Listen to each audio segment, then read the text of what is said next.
So we come to question 21 now. It says, find the degree of hydrolysis H, the hydrolysis constant Kh, and the pH of 0.1 molar of ammonium acetate at 25 degrees Celsius, and it is given that Ka is equal to Kb is equal to 1.8 into 10 to the power minus 5. So this we are supposed to find quite a many things in this question, and we are just given Ka and Kb. So let's see how to proceed. Yeah, we know that ammonium acetate is the salt of a weak acid and a weak base. So for such a case, we can easily obtain this formula: Kh into Ka into Kb is Kw. That's right. But to save time, these formulas should be remembered so that they can be directly applied in the examination. So Kh, I substitute the values of Ka and Kb, which is 1.8 into 10 raised by minus 5 for both. And Kw, Right. I know at 25 degrees Celsius is 10 raised to the power minus 14. So from this equation, I can obtain Kh as 0.3086 into 10 raised to the power minus 4. That's right. Yeah. Now I need to find the degree of hydrolysis H. I'll write the hydrolysis reaction for the salt. It will be CH3COO minus plus NH4 plus H2O is in equilibrium with CH3COOH plus NH4OH. Let's say we begin with C concentration each, and after some time the concentration becomes C minus CH for these two and CH for the products. That's right. I can write the expression for KH, which will be CH3COOH concentration into concentration of NH4OH upon concentration of CH3COO minus upon concentration into concentration of NH4 plus. That's right. So yeah, NH4 plus concentration. So I can substitute the values in terms of C and H, and Exactly. I will obtain this By simple manipulation. by simple manipulation. And as we know that H will be much less than 1 because the acid and the base both are weak. True. So yeah, but here really you don't need this approximation as such. We'll see why. C square will get cancelled. You'll obtain H square upon 1 minus H whole square, and you That's know the right. value of KH we calculated in the last part. So this is the value of KH.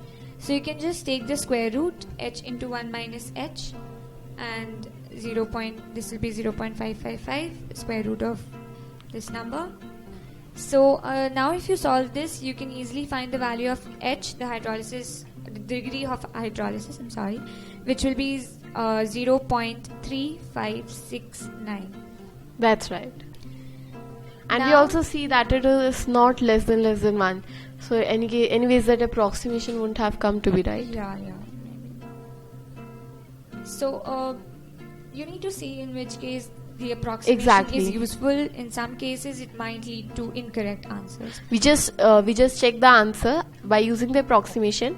If it is less than or equal to 1/10th of the given number, then our approximation was valid. Else it is not, and we solve it by taking the actual calculation. Okay, yeah. And now we come to the third part of the question, which is to find the pH of the salt. The pH of the salt of a weak acid and a weak base is given by this formula: 7 plus pKa minus pKb by 2. Exactly. Simple So, formula application. Yeah. Since K is equals to Kb, pKa will be equal to pKb. So this term will be 0. So this term will be 0 and pH is 7. That's right. So this question again was just a little things to catch here. The concept of approximation, you need to be very careful when or not to apply approximation. You just apply the approximation and later on check if the answer was not actually very small, then you need to solve by the given formula. And just be careful with the concept. This was the concept of the weak acid and weak base, and so we used that formula. You need to be careful which formula to apply where. So this was question number 21.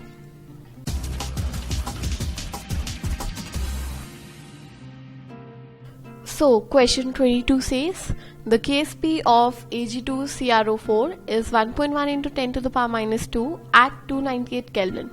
Find the solubility of Ag2CrO4 in a 0.1 molar solution of AgNO3. So, how will we exactly do this question? Yeah. First, we'll consider the salt Ag2CrO4. It'll dissociate in an aqueous solution in this manner.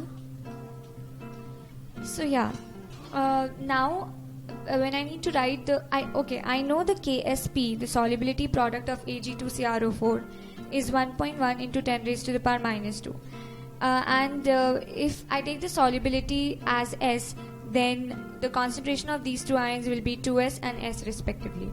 So, but here, in the solution, I also have 0.1 molar of AgNO3 solution, and AgNO3 will dissociate completely. So, the concentration of Ag plus 2 ions will be 2S plus 0.1, right? And by the common ion effect, we know that since the common ion, silver ion, Ag plus ion is present, the solubility S will be much less than 0.1. Exactly. So, and 2S will also be much less than 0.1. So, when I write the expression for Ksp, it will be Ag plus square into concentration of CrO4 minus. This is 1.1 into 10 raised to the minus 2. I will substitute the values now. The concentration of Ag plus is 2S plus 0.1 square into S raised to the power 1 is 1.1 into 10 raised to the minus 2. That's now right. To ease out my calculations, and it's a very realistic approximation also, because since 2S is much less than 1 because of the common ion effect, I can just approximate 2S plus 1 plus 0.1 as 0.1. That's and right. I can simply substitute it. It won't affect my answer much. So Ksp expression will be 0.1 square into S, which is 1.1 into 10 raised to the minus 2 given to us in the question. So the solubility from this equation will be 1.1 into 10 raised to the power minus 10 molar. That's right. So yeah. So basically in this question we see, as we have seen almost in all questions of ionic equilibrium, the thing of approximation of checking and where to apply, where not, that's very important, and time saving. So this was question number 22.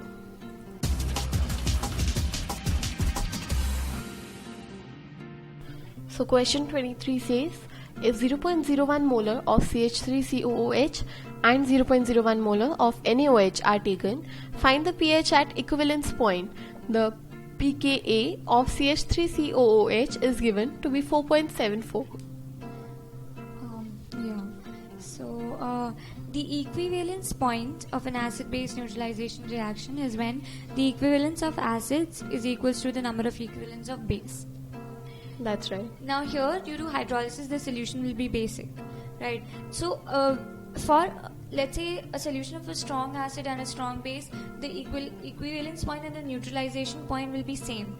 But for this case, that will not be the case. So let's see how we'll proceed with this question. This reaction will take place. CH3COOH plus NaOH is in equilibrium with CH3COONa plus H2O. Right. Now, I know that, let's say we take VmL each of NaOH and CH3COOH, because acetic acid is a mono basic acid and NaOH is a mono basic monoacidic that is, base. they have one furnishable H plus ion. Yeah. So the acidity and the basicity both are 1. So to make the concentrations are also equal, 0.01 molar and 0.01 molar. So equal equivalence will be obtained when we take equal volumes. So let's say we take VmL of each. Now since NaOH is a strong base and it neutralizes completely, right, therefore the complete reaction will take place and 0.01 V moles of CH3COONa will be formed. These are the moles. That's right. Right. And see, I need to find the pH at equivalence point. So basically I need to find the pH of the salt of a weak acid and a strong base. So for that, the formula is pH is equals to 7 plus pKa by 2 plus log of C by 2. pKa is given to me in the question. I just need to find C, which is the concentration of the salt. Now, this is the most important step in this question.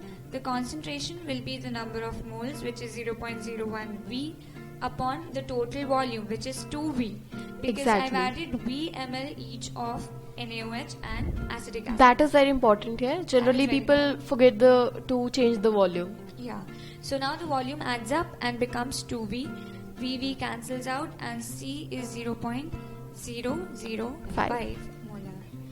I will simply substitute these values in the expression for pH, and will obtain 7 plus 4.74 by 2 plus log of 0.005 by 2, which is 8.22. So the pH finally will be 8.22. As we had guessed earlier, that the pH will be greater than 7, obviously, because the solution will be basic. Exactly. The base is stronger than the acid. And in these questions, sometimes you could just also eliminate the options and do the question just before blindly starting to solve the question. So this was our last question for the chapter Ionic Equilibrium, that is question number 23.